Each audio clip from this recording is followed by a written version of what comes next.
Oh, I'm sorry, I got is Reynard Ross, okay. Reynard is in, but I guess as a guest. Wasn't it last time he got an invite and then he was confused? Oh yeah, I see him. Well, I tell you what, we can, if he doesn't have to be, oh, he says guest only, okay. I guess if, Reynard, if you're listening, feel free to let us know if you have a question. And since Christian isn't here, I don't think that we'll be breaking any quorum concerns. So, but with that, we'll go ahead. Welcome to the November Academic Achievement Committee meeting. We are going to get some updates. Just to remind people that we usually have an agenda to get through in terms of just the academic work of the district, although most questions now is how are we getting through the day-to-day with all of the changes, and all of us are getting as to how effective the current learning plan is working for families and students, and it helps for the board to be up on it. So as long as we're in this predicament, we will spend more time getting an update on what the board needs to know about the learning plan rather than long-term structural issues that we've been trying to do in the past. So with that, the one thing that is more typical is the Instructional Council. So I'll let Dr. Gorman introduce that group. So Jonathan Harper is going to help me with this evening's PowerPoint. So Jonathan, if you could pull that up, or if Craig is going to pull that up, and then we will get started.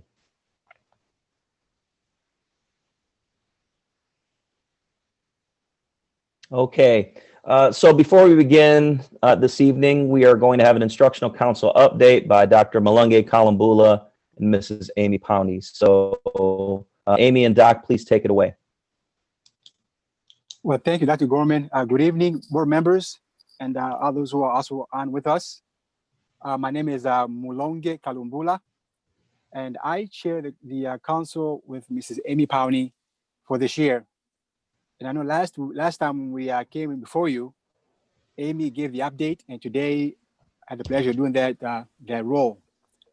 The council met this past month on the 28th of October, and that meeting really consisted of hearing from schools as to updates as to how things are going with courses that were proposed in the previous year and are ran as a pilot through the school year last year.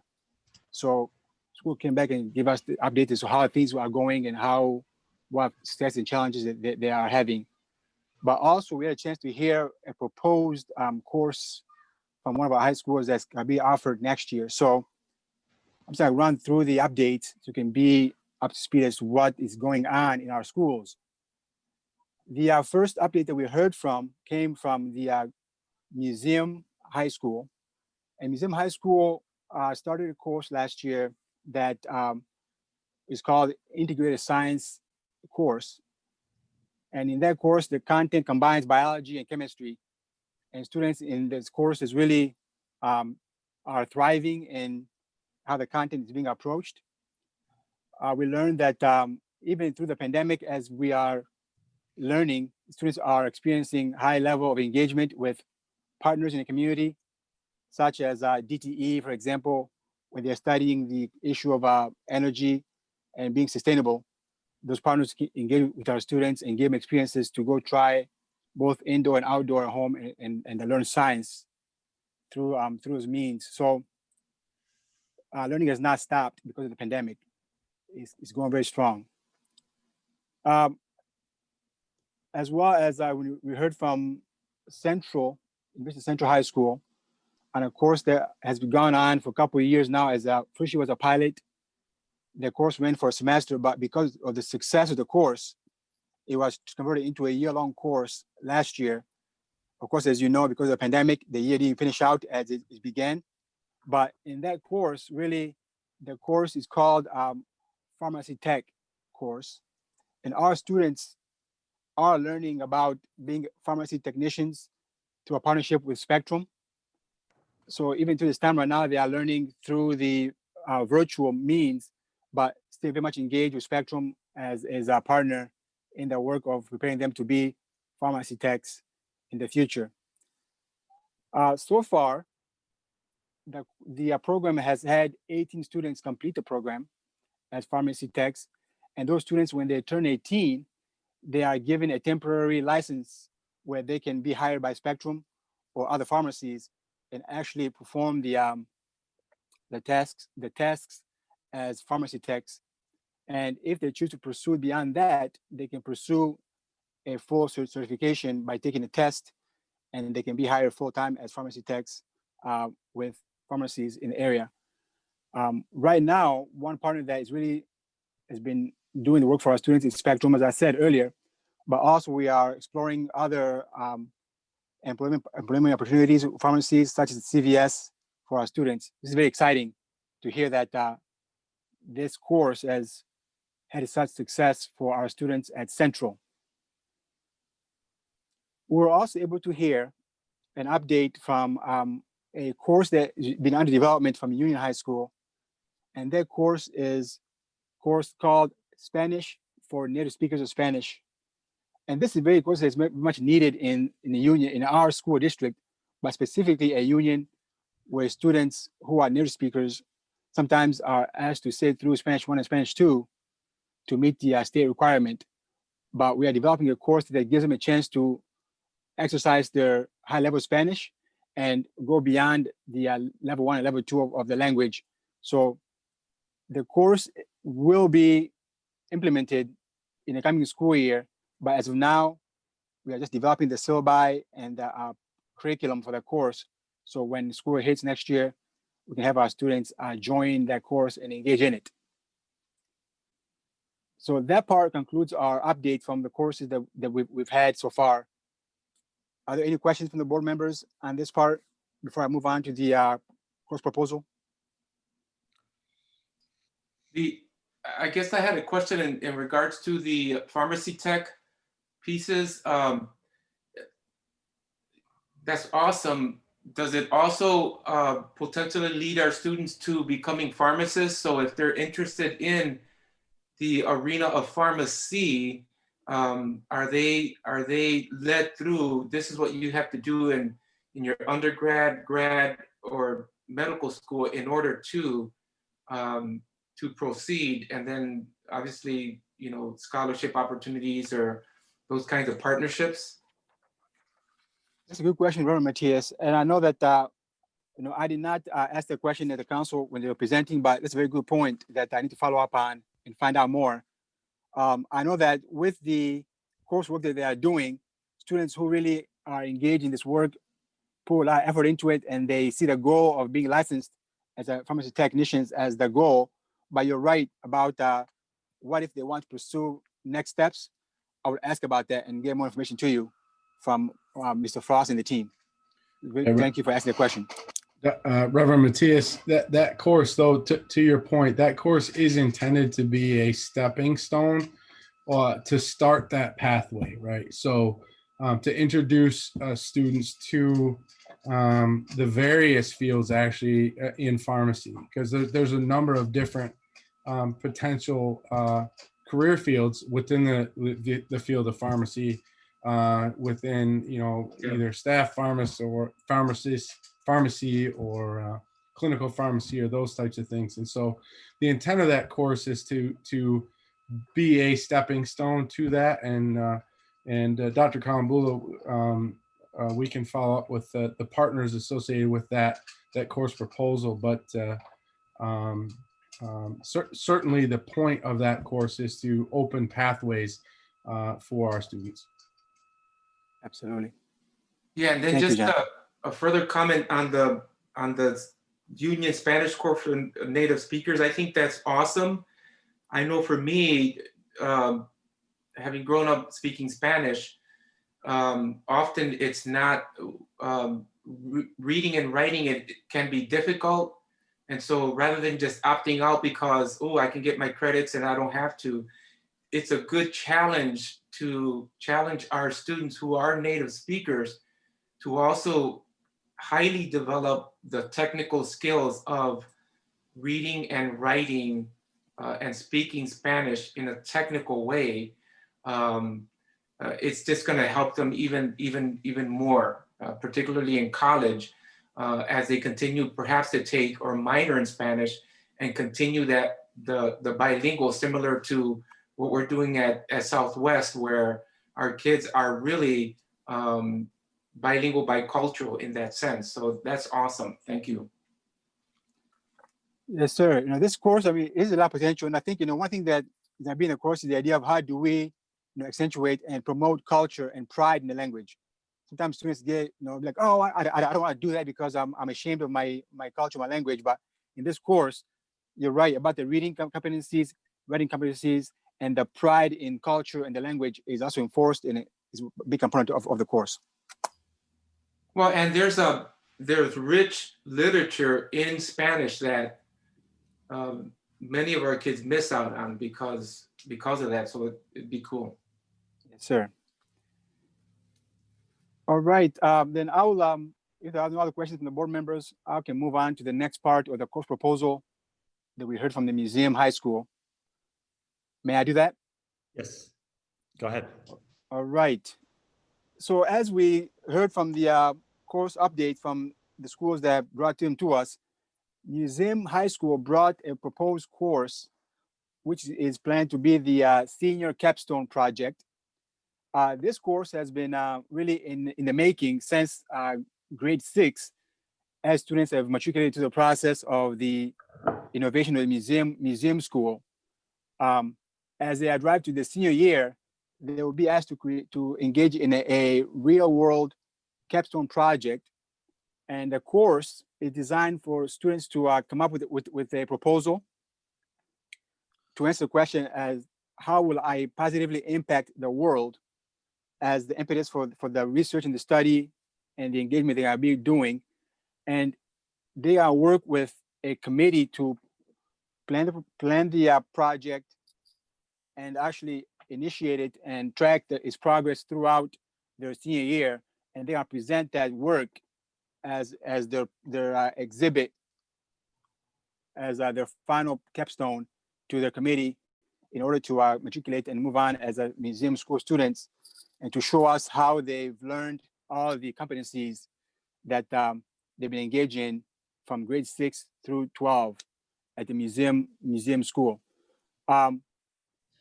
So thus far, the course is under development, and for sure, when the school year starts next fall, students will be enrolled in the course, and they can start the work of planning their process of the capstone.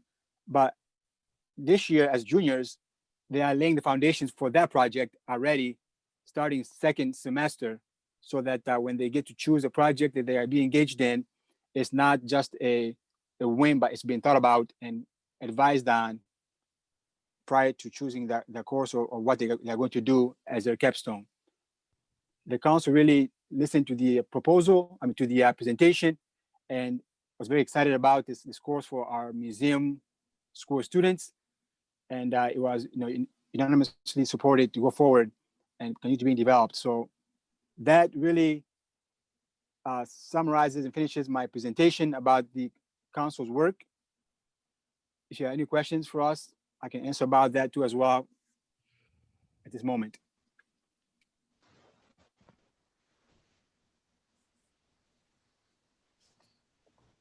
I can't believe those kids are almost ready to graduate. Geez. Yes, sir. Yes. Yes. These schools that scaffold up really makes you monitor how old you're getting. It happens quickly, doesn't it? Geez. I mean, CA Frost is now at several graduating class, and it seems like it was just last year that we broke ground on that building. I think this is the third graduating class from Frost coming up, if I'm not mistaken, but Yeah, I could be think the mistaken. graduation ceremony was their first one that we actually went to. Wow. Yeah, but we started, but I thought we just opened the ground for the 8th graders to start. So, Yeah. Yeah, we've had one in person for Frost, and then we had a virtual one last year, and of course this year will be year 3. Thank you so much, Dr. Kalambula, for that presentation on the Instructional Council. Dr. Baker, may we proceed with presentation? please do.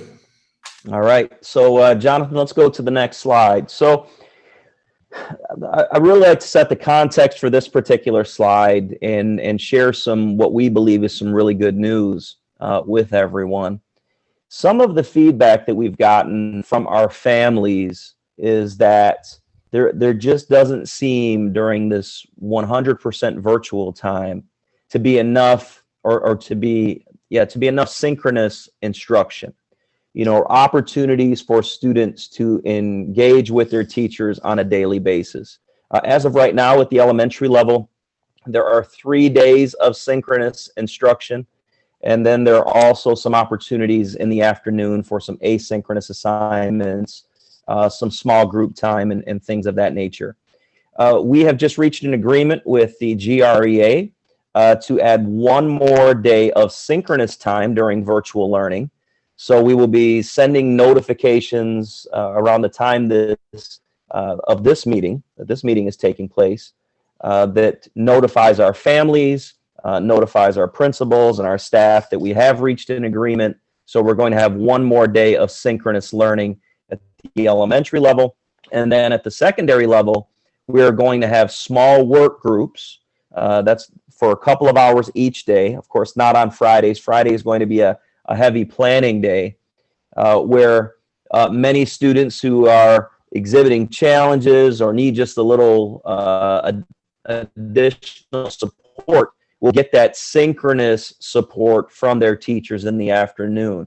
So in many instances, you know, we've moved from a model where it's 3 days a week with 3 hours a day of synchronous instruction to a 4-day-a-week model with lots of opportunities for synchronous experiences in the afternoon. So we're so appreciative of the collaboration that we've had with the teachers union to add more synchronous time to our work. And then I would be remiss if I didn't acknowledge the community partners who are, of course, doing work face-to-face during this time with small groups of students. Some other folks who are doing work in the virtual space to support our students.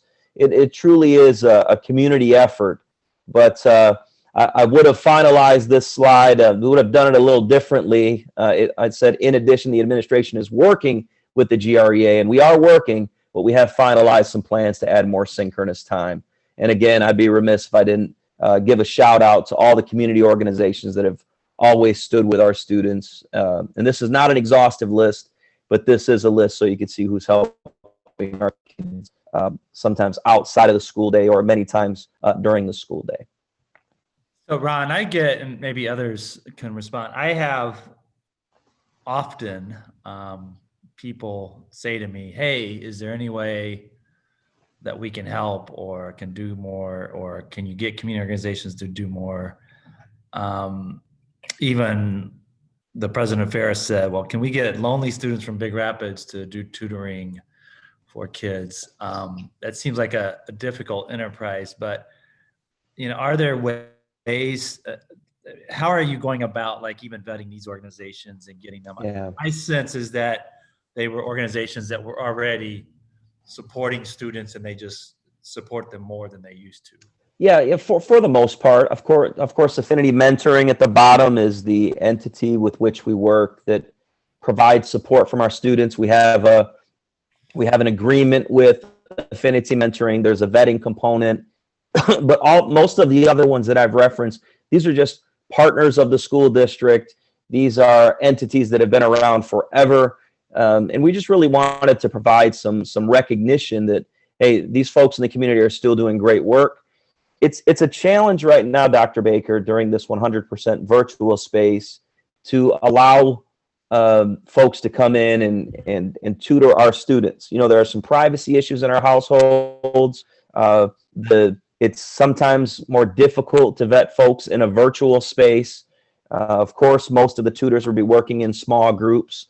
So of course, because we've reached an agreement, we're providing more opportunities for our teachers to work with their students in the afternoon. And really, that's the route we want to take. We do want to highlight other folks in the community who are doing great work as well. But again, with the affinity mentoring piece, that's a group with which we have a relationship. We have an MOU. We're going to continue working with groups like that. But again, I don't want to ignore our community partners because they're doing a tremendous job supporting kids during this difficult time. That's a great answer. I think that I wanted to ask it just to get it out there. Yeah. Formally, but yeah, I think that steering people to these community partners or others that we know exist is a more accurate or more better approach. So Absolutely. thanks. And I do, affinity mentoring is doing a great job. So Absolutely. Yeah, I think if I can just add, I think that I'm glad that you mentioned the layers of privacy and so forth that we have to take as we're doing these things. We're a public school, but we also want to make sure that our students are safe during these processes, and certainly we can learn from our partners what their protocols are in terms of safety and how they vet those that they then allow to work with kids and families.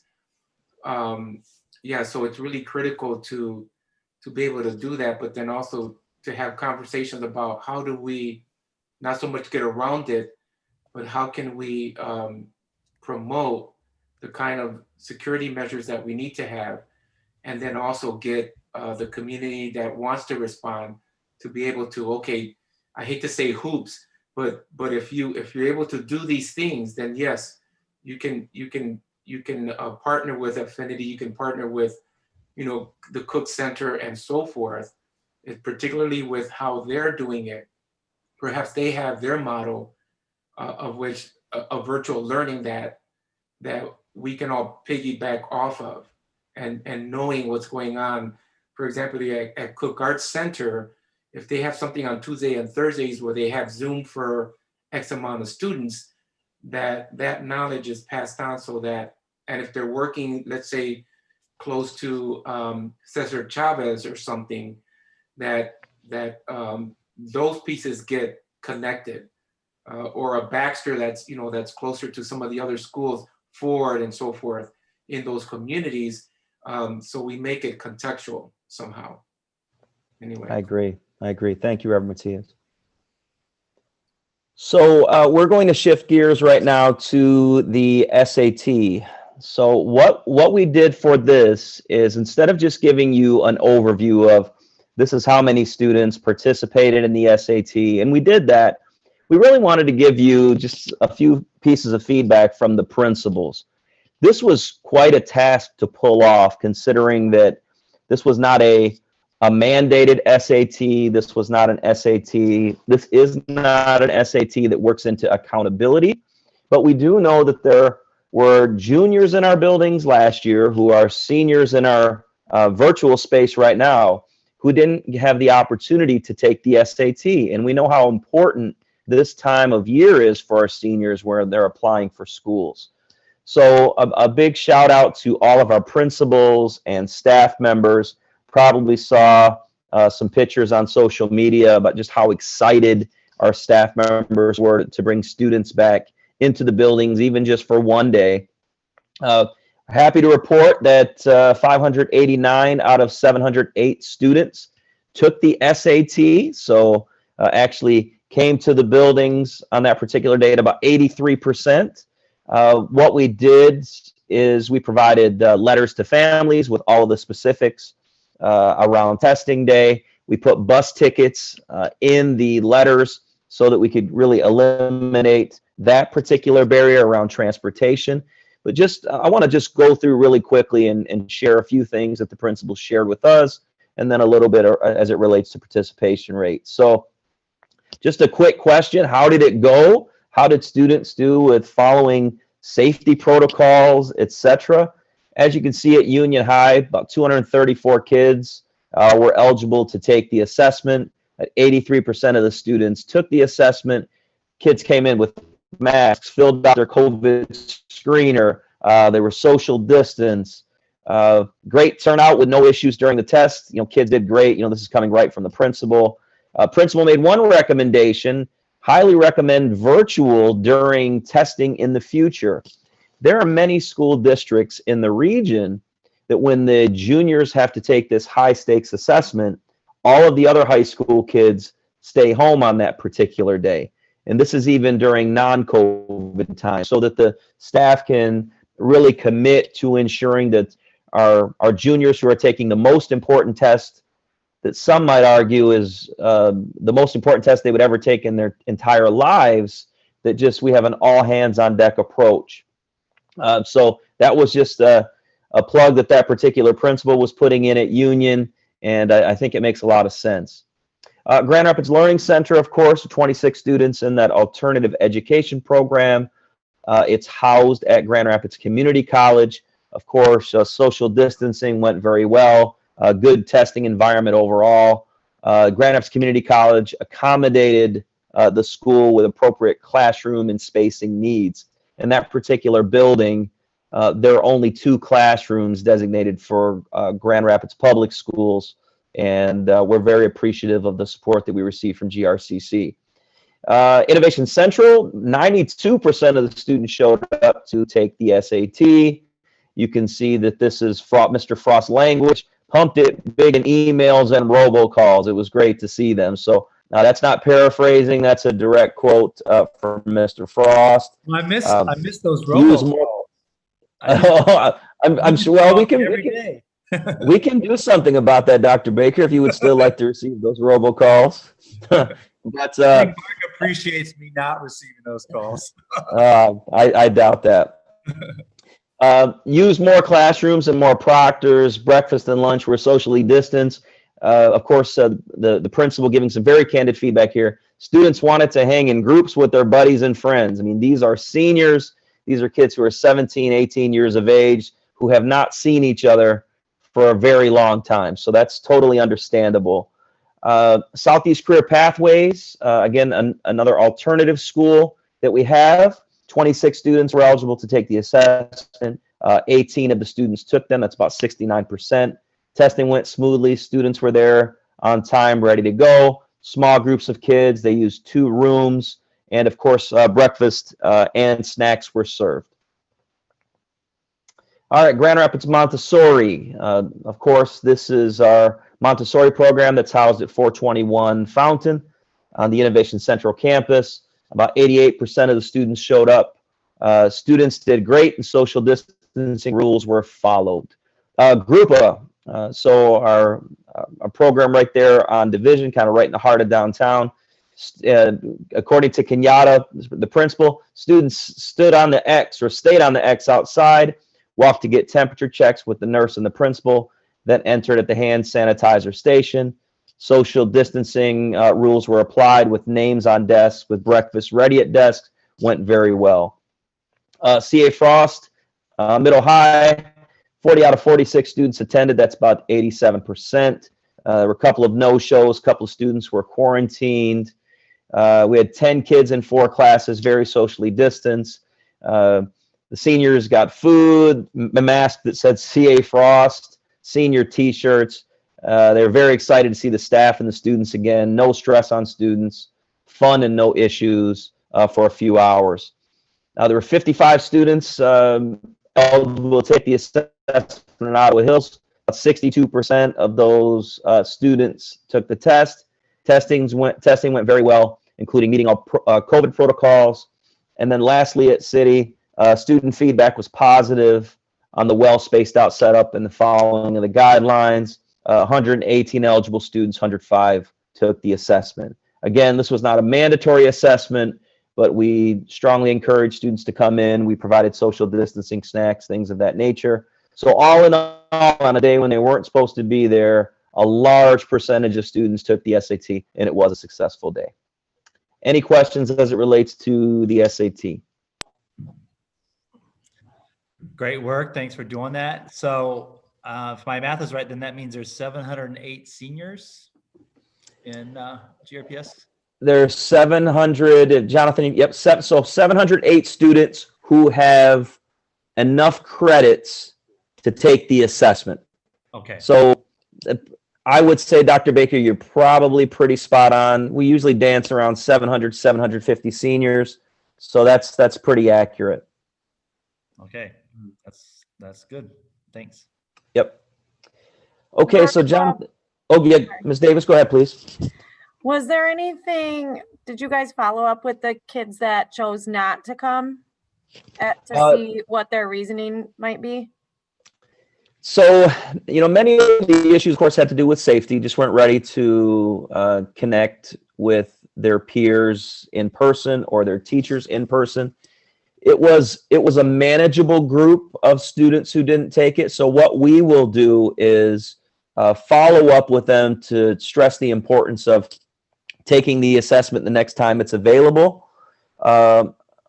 Next time, we will more than likely have to take an assessment on a Saturday during a normal testing rotation that's, of course, open to the public. So, we'll try our very best to host an SAT date in GRPS and then try our very best to funnel those students who didn't get the opportunity to take it, Of course, if we stay in this environment, I doubt their minds are going to change about, meeting with other folks in person.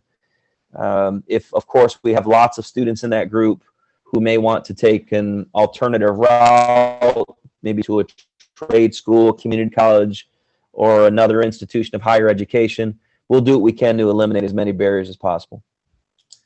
One other thing, but I don't think that this is the right place to ask it, but the one number that seems concerning with this is the number of eligible students at Ottawa. I agree. And that's something that we'll need to look into more closely. Of course, Ottawa Hills is a high school that has closer to 500 students than, back in the day when there were thousands of students. But again, that's the number we'll dig into more deeply. There was a small percentage of students in that particular school.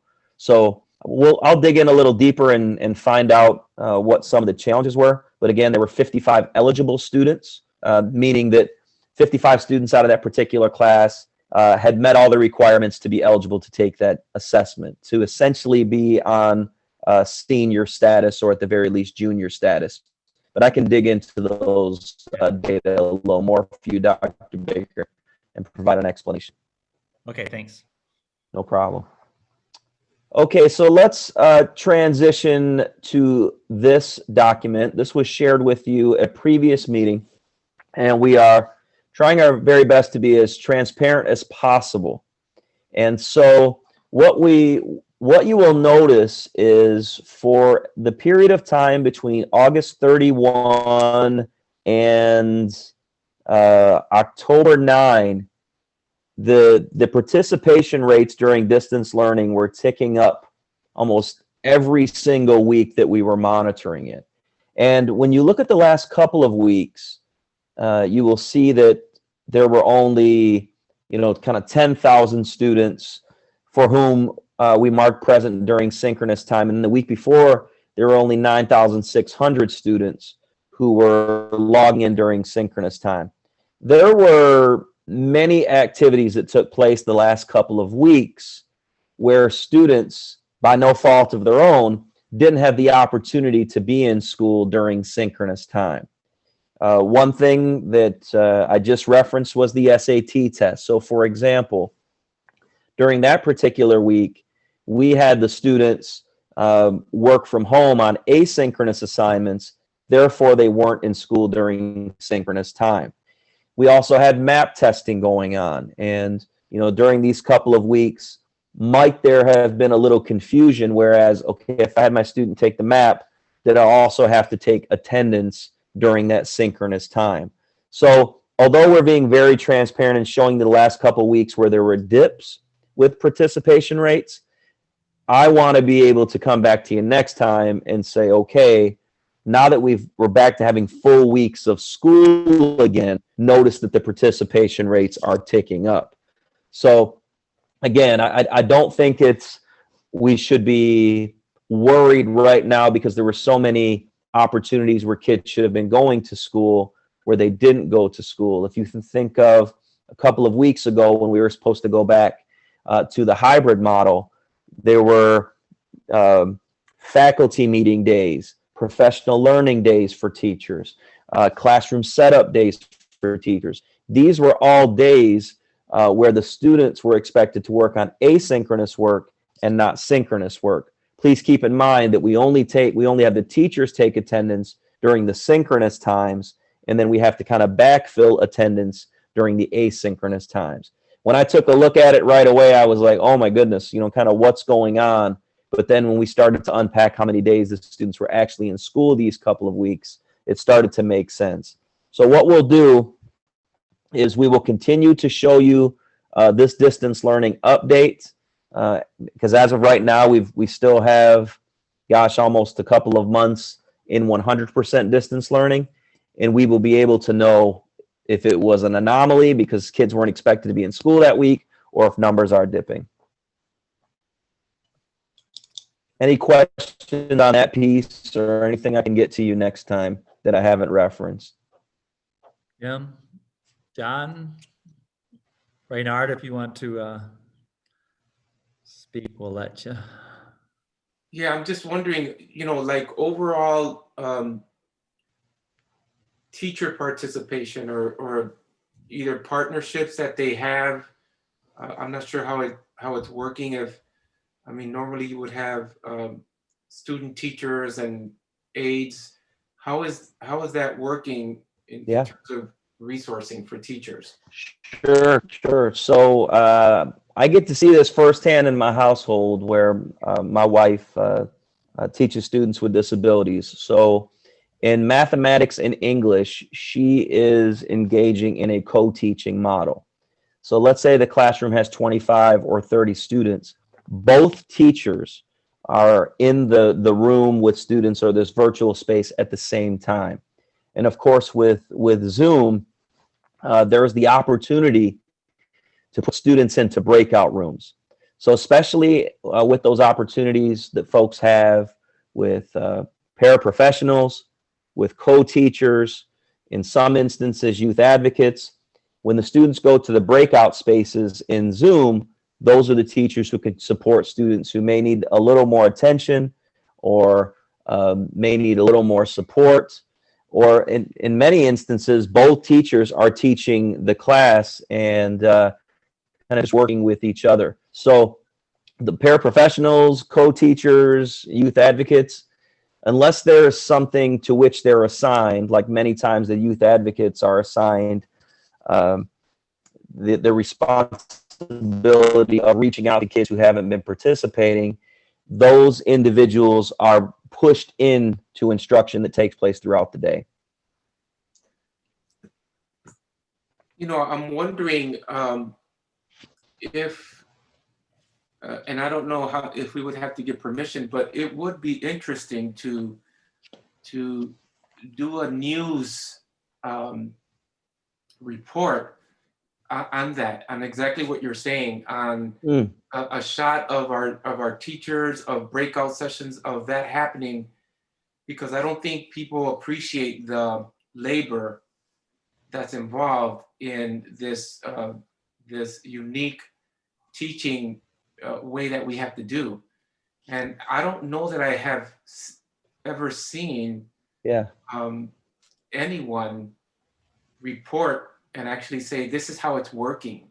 How about Reverend Matthias? I've got one more slide before we have, what are some suggestions for topics for the next time. But I would love to present to you what a day in the life of a paraprofessional looks like during this virtual space, or a youth advocate looks like during this virtual space. So I can add that next time we get together, and I think that would be pretty powerful. And I don't believe that, folks like me truly know all the intricacies of the day, right? I can explain it at a high level, but with your permission, why don't we do that next time? That'd be great. Make sure somebody writes that down. Yeah, Jonathan and I are a team here. He's got it. I got it. Yeah. We all need a Jonathan. All right. So let's go to the next slide. And we just want to provide an update on this because there seems to be a little bit of confusion. Of course, prior to COVID, a tremendous amount of work that took place was really, determining, when is it appropriate to create an academy, and what does the vetting look like when you and the administration is proposing an academy. And so, of course, in August of 2019 at Ottawa Hills High School, we launched the Academy of Hospitality and Tourism. This is the second year that particular program is in existence. But on tap for this upcoming year, we were supposed to start the Academy of Media Production and the Academy of Public Safety Services. A decision was made, and just there was so much going on to really put it on hold just for a little while, because it just really didn't, do any justice to the folks who were trying their very best to recruit, for the folks who were trying to get the physical spaces ready for these academies. So as of right now, those two academies are being placed on hold until 2021, 2022. And then, of course, there were some other proposed academies that we were talking about that still need a tremendous amount of vetting before they're finalized, both by the superintendent, the board, and others. But as of right now, it just didn't make sense to start two brand new academies in a virtual space.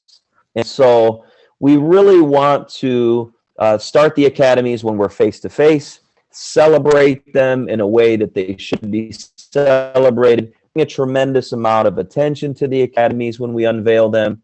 And I guess one silver lining, many of these academies were going to begin when the physical spaces at Ottawa Hills weren't quite ready. And again, a silver lining that we have, a luxury that we have, is that Ottawa Hills is going to be ready to go when it is time to finally open up these new academies. So we delayed them. We're hopeful that we can still open up the Academy of Media Production, the Academy of Public Safety Services, 21-22. It seems like forever, but it's only really a few months from now. And then, of course, we'll have to get into more of a dialogue as it relates to the other three academies. So, Ron, remind me, I'm pretty sure I'm correct, but we actually voted on the program proposal for media production and public safety services. You did. Yep. Those, I believe and I have to go back and check the notes, but I believe those were approved at a board meeting. And the proposals had all of the requested documentation partners and yeah, they were pretty comprehensive documents. If you remember correctly, Dr. Baker, we had a couple of comprehensive presentations that took place at Academic Achievement. And then in the subsequent board meeting, I think we gave a snapshot, and then you took a vote, and those two were approved. So I'm not sure if this is appropriate to request or not. Yeah. I think it would be nice when it comes time to prepare for implementing these two programs to have another conversation either with this committee and the superintendent, or perhaps with the full board. I think that I would like, particularly with public safety services, the way that is framed, public safety looks a lot different than it did a year ago. Great point. Public's mind. And I still support the value of this. And I believe that even though it looks different now, we certainly had a board that had concerns about this a year ago as well, and wanted those concerns addressed. And I do think that they were addressed in the documentation. But I think that fortunately we're not having any changeover with the board this time, but we do have a new superintendent. And I think it would be nice to re-own that, not in an approval setting because we've already approved it, but that we would have some feedback, and maybe this committee is still a good place to do it. But of course, I don't know what this committee will look like because that could change again in January. But I think it would be nice to just to allow that to be re-owned and to look over those documents again and see what we can offer to be engaged with that. And I think that I like public safety. I like the idea that public safety includes a lot more than just policing, but, you know, we want to address those concerns. And even, you know, and even if the board has, or the board or others have any ways to increase opportunities for media production, et cetera. So I just think it makes sense, Dr. Baker. I mean, we did this work so long ago. Last year seemed like it zoomed, and this is work we were doing, in Teresa's final year. So, it's a new superintendent. I assume that she will, want to hear about all these academies and the rationale. But it just makes sense, Dr. Baker. I think you're spot on. So, but thanks for this, because I assumed this was going on. Yeah. We never really talked about it, and it would have been a really bad idea to. Although this was I learned a lot about media production this year on Zoom. So as did I. Yes. I wonder how much of these academies will change because of things like COVID. I'm just thinking about how the hospitality and tourism industry has been hit hard, and what sort of adjustments the instructors will make to the curriculum. I don't know, just given some of the challenges that those industries are facing. And the other thing, I think that as we have all learned how to do remote learning and distance communication, I think that we can have a lot more opportunities to work with higher ed institutions and other institutions to provide education. So I think that we thought about before of someone coming in the building to teach media production, but we could have a lot more opportunities where high school students are taking classes, at universities throughout the country, and just plugging into opportunities to learn. So every single one of these academies has been impacted. I mean, all of our professions have been, but if you go through each one, there's significant impact. So that's a good point, Ms. Davis. Okay, so the last slide we have, questions, concerns, future topics. We documented a couple of things today, and I just want to make sure that I reference everything before we open it up. Of course, one of the concerns was related to SAT. What are we going to do for students who did not have the opportunity to test? So we will get some feedback on that. We will also, next time we are before you, we'll continue to provide those participation rates to see if the last couple of weeks were anomalies with the dips that took place that, of course, had very little to do with students and more to do with just our scheduling from a district perspective. Of course, we want to talk about the academies again. How might the academies look different? I'm not sure if, Dr. Baker, we want to get into an academy discussion next time because, maybe that's a little farther down the road, but of course, that'll be a future topic. And then just lastly, are there items that you all want to see next time that we would love to get that information for you? And of course, Jonathan, Dr. Baker, and I always connect in between meetings to plan the agenda. So if you have something on your mind right now, I'd love to hear it. If not, of course, you can share that information with Dr. Baker, and he can share it with Jonathan and me. John talked about, Dr. Gorman, I just want to remind too, Dr. Baker, you did mention sort of that, the real day of a paraprofessional. Yes, great catch. Great catch, Jonathan. Yeah. Great catch, Jonathan. Thank you. May we do that next time? I would love to bring that information to you next time. Yes, please do. Awesome. Thank you. Yeah, I think for future topics, especially with the current events that have been occurring, it would be interesting for us as a board, and I'm not sure if it might be here in the academic committee where it may begin, but I I really would like us to talk or discuss the issues of how we educate our kids and how we under these times of Black Lives Matter and so forth, how we, in terms of our mission statement, if we really believe that all of our kids, deserve the best education and so forth, I'd like us to have a healthy discussion on how we label our kids, underrepresented, and all these labels that we have, and is it doing us good to do that?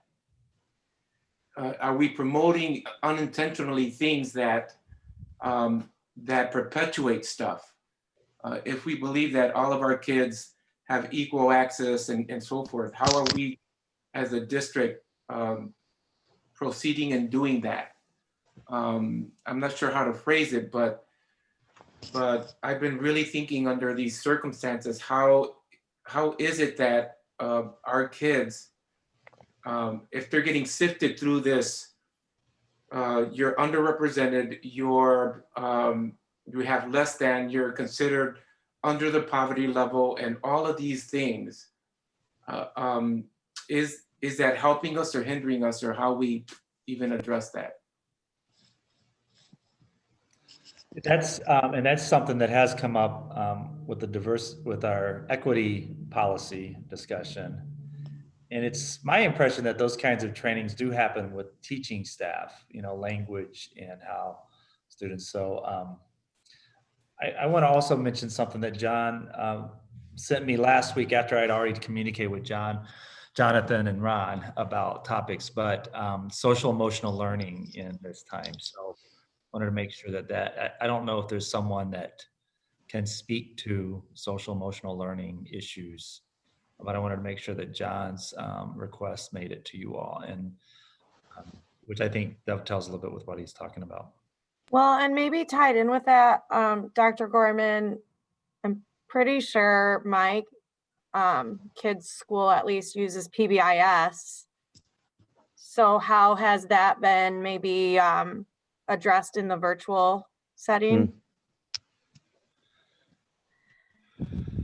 Some things I jotted down during this meeting that just came to mind. One would be, how is the evaluation process being addressed? Yep. For given virtual. And then I could not for the life of me think of the name of it, and didn't want to go through my notes while we were in the meeting, but there's a platform being piloted right now for virtual at 3 or 4 buildings. Could we have an update as to how that's going? Schoology. Yes, we'll get that for you. Thank you. Yep. So we've got a lot of topics here, team, and so Jonathan and I will work with Dr. Baker and determine what we can fit in this hour and a half space. But lots of great ideas. Thank you so much. Anything else before we wind down? Mr. Ross, would you like to offer any concerns or questions since you're on this with us? No, I was definitely similar to Ms. Davis, though. I was wondering about the different platforms, as that was some information shared in the last meeting. So if we're looking at topics, I think that would, from a time sensitivity standpoint, would rise closer to the top and definitely should be part of the next meeting. Not that the other topics aren't important, but obviously this is something that's a little more urgent. Congratulations on your re-election yesterday. Yeah, my knuckles are bare from all that door knocking. Had to get new shoes. Wore my soles out. Yeah, it was tough. Sure. Sorry, I know we have a lot on the plate already, but No problem.